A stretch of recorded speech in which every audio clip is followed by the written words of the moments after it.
যে আল্লাহর রাসূলকে গালি দিলে তাকে ক্ষমা করা যায় না। অন্য যে কোনো নাস্তিককে সে যদি তওবা করতে চায় তাকে সুযোগ দেওয়া যায়, তো রাসূলকে গালি দিলে এটা একমাত্র মাসালা যেটার ব্যাপারে সে যতই তওবা করুক, ঈমান আনুক, দুনিয়াতে তাকে ক্ষমা করা হবে না। আল্লাহ যদি ইচ্ছা করেন আখিরাতে আল্লাহ ক্ষমা করে দিবেন তওবার কারণে, ঈমান আনার কারণে। দুনিয়াতে তার একমাত্র বিচার হলো হত্যা করা। এখন বিষয়টা হলো যে এটা যদি কেউ একাকী ভাবে করে দেয়, সারা দুনিয়ার মুসলমানের যে ফরজটা আদায় হয়ে যাবে। কেউ যদি জামাতগত ভাবে করে তাও হক আদায় হবে, ফরজ আদায় হয়ে যাবে। গোপনে করে তাও ফরজ আদায় হবে, প্রকাশ্যে করে তাও ফরজ আদায় হবে। এক নম্বর কথা। দুই নম্বর কথা হলো, যদি আমার বাংলার এরিয়াতে কেউ আল্লাহর রাসূলকে গালি দেয়, আজকে আমরা এই নদীর পার পর্যন্ত আসছি এখানে না, সাহাবায়ে কেরাম নদীর কাছে গিয়ে সমুদ্রের হাঁটু পর্যন্ত ঘোড়াকে নিয়ে পরে বলছিল যে আল্লাহ যদি সামনে আরো এরিয়া আছে, আপনার জমিন আছে, জানা থাকতো তাহলে সমুদ্র পার হয়ে যেতাম। এবং সাহাবায়ে কেরাম কোথাও কোথাও ঘোড়া নিয়ে সমুদ্রের উপর দিয়ে পার হয়ে গেছেন। আমাদের সেই ঈমান নেই। আমরা যদি নৌকা না পাই, জাহাজ না পাই, পার হওয়ার কোনো ব্যবস্থা না পাই, তাহলে সাহাবায়ে কেরাম, বদরের সাহাবায়ে কেরাম বলছিলেন আল্লাহ রাসূলের হুকুমে আগুনে ঝাঁপ দিবে, সমুদ্রে ঝাঁপ দিবে, আমরা ইনশাআল্লাহ নদীতে ঝাঁপ দিব। বাংলার এরিয়ার ভিতরে যেখানে আল্লাহর রাসূলকে গালি দিবে, আমি বলবো, আমি ইনশাআল্লাহ আল্লাহকে সাক্ষী রেখে বলি, উলামায়ে কেরামকে সাক্ষী রেখে বলি, আমরা মশওয়ারা করে এই চর এলাকা ওই জায়গায় পৌঁছে যাব, তাকে হত্যা করে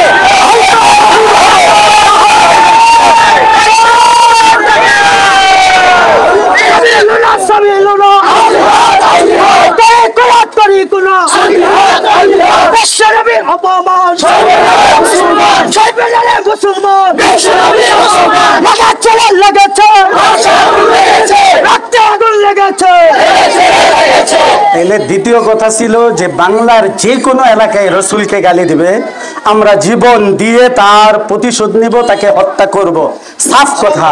পাকিস্তানের মুফতি তারেক মাসুদ সাহেব সাফ বলছেন, এটার জন্য আদালতে যাওয়ারও প্রয়োজন নাই। আমরা যদি জীবন দিতে পারি তো আদালত কি?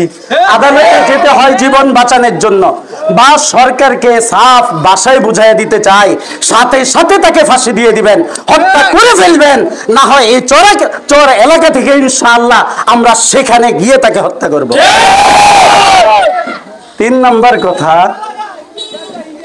নম্বর কথা, হিন্দুস্তান যেহেতু আমাদের বর্ডার আছে, আমরা হয়তো ঢুকতে পারবো না, কিন্তু আমি যে হাদিস পড়েছি আল্লাহ রাসূল বলেছেন দুইটা দলকে আল্লাহ তাআলা জাহান্নাম থেকে মুক্ত করে দিয়েছেন।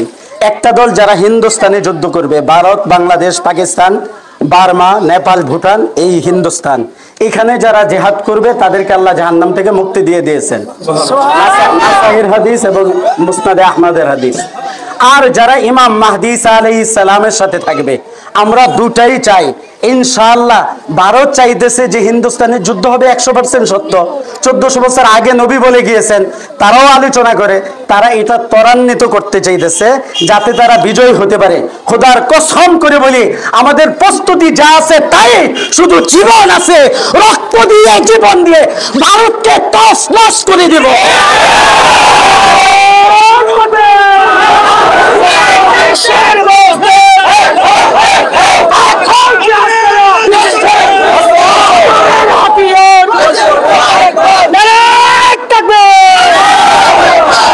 তিন নম্বর কথা হলো, ভারতে শুরু হয়ে গেছে 7 সিস্টার নিয়ে, তো তারা বুঝতে থাকুক আমাদের নবীর কলিজায় আঘাত দিলে আমাদের প্রত্যেকের কলিজা টুকরা টুকরা হয়ে যায়। সুতরাং বুঝতে হবে আপনি ত্বরান্বিত করতেছেন, ভারত আমরা বিজয়ী করেই ছাড়বো ইনশাআল্লাহ। আল্লাহ প্রস্তুতি নিতে থাকেন ইনশাআল্লাহ। চতুর্থ কথা, আমার শেষ কথা, আমাদের আর ভেদাভেদের জায়গা নাই, ঠিক আছে? সব ভেদাভেদ শুধু একটাই পরিচয়, আমাদের ইত্তেহাদ ইত্তেফাকের আমার ঈমান আছে কিনা, আমি আল্লাহ আল্লাহ রাসূলকে মানি কিনা। আপনি সুন্নি নাম দেন, ওয়াহাবি নাম দেন, আপনি এই দল নাম দেন, সেই দল নাম দেন, কিন্তু ঈমানের ক্ষেত্রে আমরা সব এক না।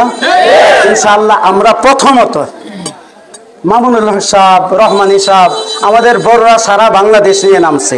আমি আমার উলামায়ে কেরামকে, প্রাণপ্রিয় উলামায়ে কেরামদেরকে বলবো যে চলেন, আমরা চর এলাকাটা আমাদের হাতে নেই। আমাদের বড়দের সহযোগিতা হবে না এটা? আমরা হাতে নিয়ে যদি রহমানী সাহেবকে, মামুনুল হক সাহেবকে, কাসেমি সাহেবকে বলি যে এখন আসেন, স্বর্ণের টুকরা হাতে দিয়ে দিব, আসবে না ওনারা? তা আমরা প্রস্তুতি নেই এখান থেকে চর এলাকাতে আর গান বাদ্য হবে না। আমি তো তৈরি আছি, আমাকে যখন খবর দিবেন যে চর এলাকার ভিতরে কোথাও গান, নাটক, সিনেমা বা অন্য কিছু হইতেছে, শরীয়ত বিরোধী, জুয়া, মাদক, তো ইনশাআল্লাহ সেখানে আমরা উপস্থিত হব তো ইনশাআল্লাহ। উলামায়ে কেরামকে নিয়ে আমরা মশওয়ারা করে সেটা বন্ধ করব ইনশাআল্লাহ। আমার শেষ কথা এটাই যে দুইটা জিনিসের জন্য আমরা প্রস্তুত থাকি। এক নাম্বার, চর এলাকাতে কোনো ইসলাম বিরোধী কাজ হতে দিব না ইনশাআল্লাহ। প্রস্তুত আছেন তো? রাজি আছেন তো? ঝগড়া ফাসাদ চাও, এটা মুসলমানে ঠিক না। এটা আমরা চেষ্টা করবো ইনশাআল্লাহ চর এলাকায় কোনো ঝগড়া ফাসাদ না হয়, ঠিক আছে? সাথে সাথে এই কথাটা আমি বলবো যে গজওয়াতুল হিন্দের জন্য সকলে প্রস্তুত হয়ে নেন।